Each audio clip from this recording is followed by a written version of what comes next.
Hello everyone, today is 10th of April, now it's 15 to 6 in the evening Moscow time. I'm Levan Gudadze and this is new episode of Headlines, short summary of the news that I will talk about on my Patreon page today during the second news update of the day. And well, it's nice weather and maybe I will record update for Patreon outside. Let's see.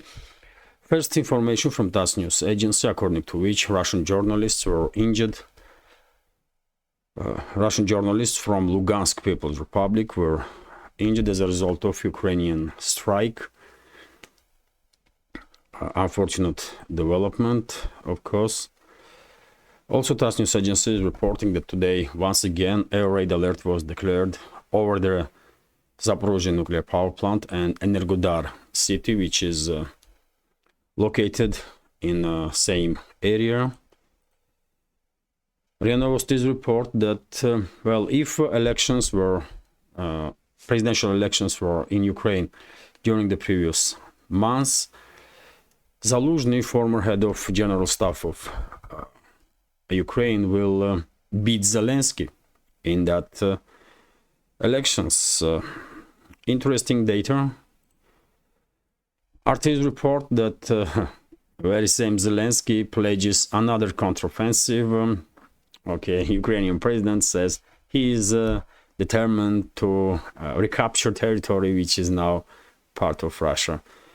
This delusional mass murderer. RIA Novosti is reporting that Trump's plan for Ukraine is primitive, according to Zelensky once again. So he is not just not happy with Trump, but he is insulting Trump quite openly.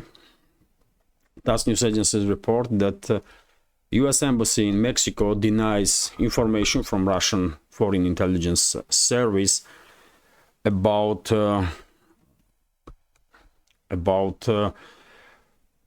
members of the cartels, drug cartels from Mexico and Colombia that was recruited in U.S. jails to be sent to Ukraine, recruited by U.S. Private military companies. And,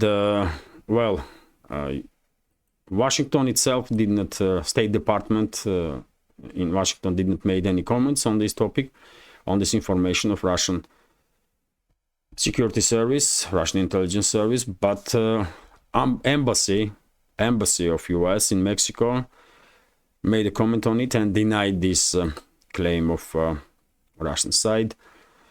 According to SVR, by the way, Russia's Foreign Intelligence Service, first several hundred of those criminals from drug cartels that have been recruited by private military companies, US and in general Western private military companies, will be sent to Ukraine in next few months. RIA Novosti is also reporting that Ukrainian armed forces are heavily mining fields in Kherson direction.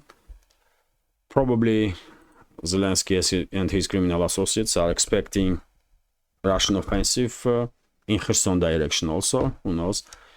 RIA Novosti reporting that, official Kiev regime is denying information that is circulating on internet these days that mobilization of females will start soon. Let's see. Vzгляд newspapers report that Russian T-90M tanks will receive additional frontal armor for more protections from mines, from land mines and anti-tank mines. RT's report that US drones are performing quite poorly in Ukraine, according to Wall Street Journal. RIA Novosti's report that Russian Mi-24 attack helicopter crashed over the Black Sea. Quite unfortunate development.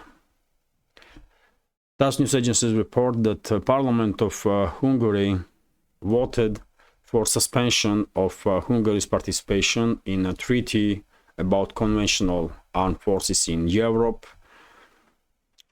Important development. This convention is no longer relative at this point because too many countries left it. Kommersant newspapers report that Kremlin hopes that direct communication between Russian president and Prime Minister of Armenia, Putin and Pashinyan, will have a positive influence on relationships between the two countries and will help some issues to be resolved. Quite optimistic statement from Dmitry Peskov, by the way, press spokesman of Russian president. I'm not as optimistic because, in my opinion, Pashinyan is an asset and his government are assets of the Western secret services, so-called ruling class of the West, and they will only further derail good, friendly, strategic relationships between Russia and Armenia. That was established previously, but now hardly anyone can call current state of relationships between the two countries as extremely friendly or strategic. I don't know. RT is reporting that US to ban Americans from using Russian antivirus software, and we are talking about Kaspersky, of course. Okay. And TASS news agencies report that today launch of Russian heavy Angarov A5 rocket was postponed once again. This launch was postponed yesterday, it was postponed today, and according to reports that we are receiving, launch should take place now tomorrow at 12 o'clock midday. Okay, this is it. This is it when it comes to headlines. As always, I will talk about this news in much more detail during the second news update on my Patreon page. And if you are interested in more news from Russia, please consider to subscribe to my Patreon. That will be a great support of my work. Link is under this video in description box and in the pinned comment. And before I go, let me remind you that today at 9 o'clock this evening Moscow time, I will have a live stream on the YouTube channel. I will share with you some additional information that will be reported by Russian media in next couple of hours. And if I will receive any questions from members of our community through PayPal, Boosty, donation alert during the live stream itself, or via Patreon, of course, I will answer to those questions. I will try my best, and if there is no questions, then it will be just short news update. Okay, this is it for now. Have a great day and take care.